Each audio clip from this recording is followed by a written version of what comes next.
Yeah, I'm Andrew Hurley. I'm Generation Manager at Mainpower. Mainpower's an electricity lines company based in Rangiora, servicing North Canterbury up to Kaikoura. And what's brought you along here today? Susan. We have been looking into renewable energy generation in our location. I think Susan was aware of that and thought that I had something to contribute. Having seen her talk now, I just wonder whether I'm a bit more of business as usual, but I think I'm making a bit of a shift in the right direction. And what are you hoping to get out of the conference today? I'd like to just expand my my understanding of the whole sustainability business, and I think that's already happened after one session. Is it? Could you say something about what this expansion that's happened?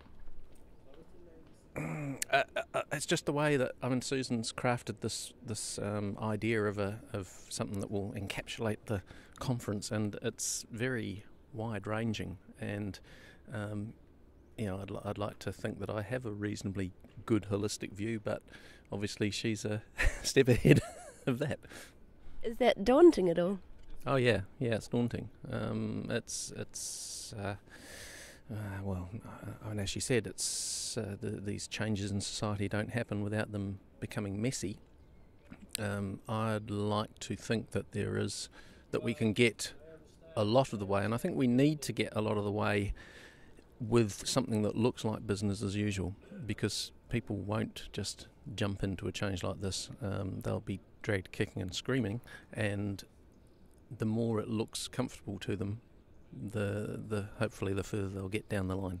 If they can get a computer that lasts for 20 years, then that might be a step to getting them one that lasts 60, as a small example.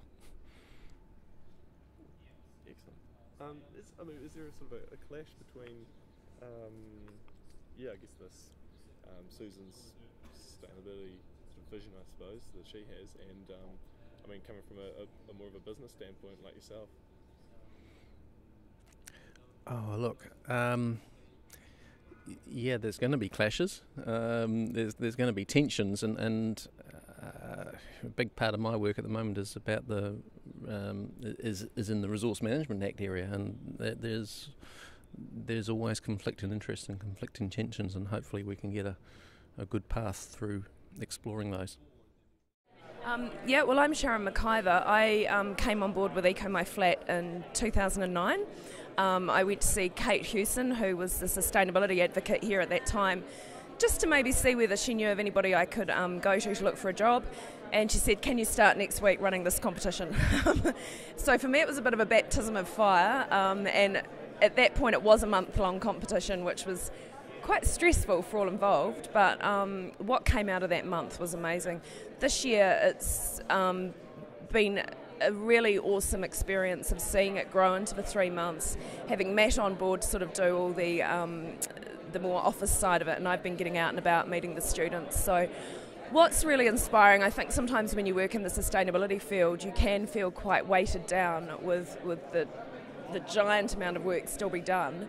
When you see people coming through in their first and second year at university and they're so committed to making those changes, it's really amazing to go back to the flats after the 3 months and they're showing you their gardens and their home brew and just the energy of the place has shifted. It's such an amazing thing for flats to actually become, they coalesce together around the competition as well. So it becomes like a real community thing, and they bring in their friends and they bring in their family, and that's the thing that we can't easily assess in terms of its success. But who knows that one of the little sisters of one of those flatters might go on 20 years time to become this amazing leading light in the sustainability program through that whole exposure. So it's exciting just for the future of where it's going to lead a lot of these students and their whānau and friends. Does it feel like it's been quite a turning point for those young individuals? For some, definitely. Like some of the flats you go to, and they know how to recycle at the beginning, but they really they've never flatted before, and we all think back to our first flatting experiences and kind of shudder with the arguments about who does the dishes and all that kind of thing. This is really amazing in terms of they're getting excited about finding ways of the most sustainable way of doing the dishes. So it becomes kind of project oriented, and it becomes a game in some ways of how they actually live in flats. And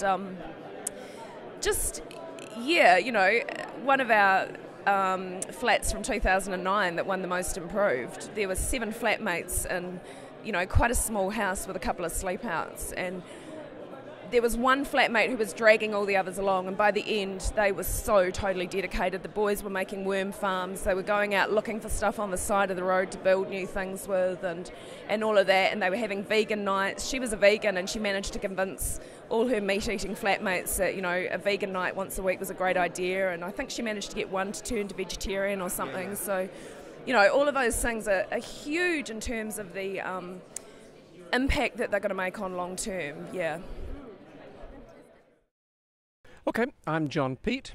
I'm a long-term member of Engineers for Social Responsibility, including in the local level, and I've just come to the conference to catch up on some of the new technology and the new approaches being used, and the people talked here. I'm thoroughly enjoying myself.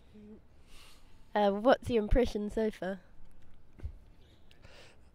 The impression is of a very active and imaginative committee, and one that has not shied away from departing from the traditional approach of a conference of this sort, of the sort that I used to run, in which you get speakers and formal things going on, and all only in one place. I'm absolutely delighted that we've had a larger selection of short talks with the opportunities for questions and so forth, and operating from half a dozen centres around New Zealand. I know this is modern technology, and it's brilliant. I think the basic ideas behind it and the execution of the conference have been absolutely first rate. Okay, it hasn't finished yet, and I'm looking forward to staying right through to the end, but I really am impressed by the organisation, by the technology, the approach used, and by the enthusiasm of everybody taking part. What would you say is one of the most significant signs of change since you first got involved? I think the moving away from the professional engineering side of it, which is desperately important, we've got to maintain that, but the concentration that I've noticed over these 2 days of moving much more towards grassroots. As engineers, we have to do our professional job on the large scale and all the rest of it, but we also have to be aware that a great deal of the pressure for shall we say, a much more sustainable and humane society is coming from groups at the grassroots level. So my conclusion out of all of this is that as professional engineers, not just as ESR, and as a community as a whole, we've got to work at 2 levels. We've got to try and change the rules of the game we play with economics and the environment and people at one level, and that means working at government level, but we also have to work to resource and participate in activities at the local level, which are actually showing government what can be done. The reality is that our leaders are always followers. Our leaders get up and lead once they find that there's something worth following, and then they march in front of them and say, "Oh, I'm your leader. Let me take you on." That's just history, and that's always happens. And in this, despite the fact that I've been working for years and trying to change government ideas, I think the approach of working at dozens and hundreds and hopefully and eventually thousands of community initiatives, by doing that, eventually the politicians, the leaders will say, "Ooh, something's happening, maybe I ought to do something about it." Either that, or they'll just be left behind and we'll take over.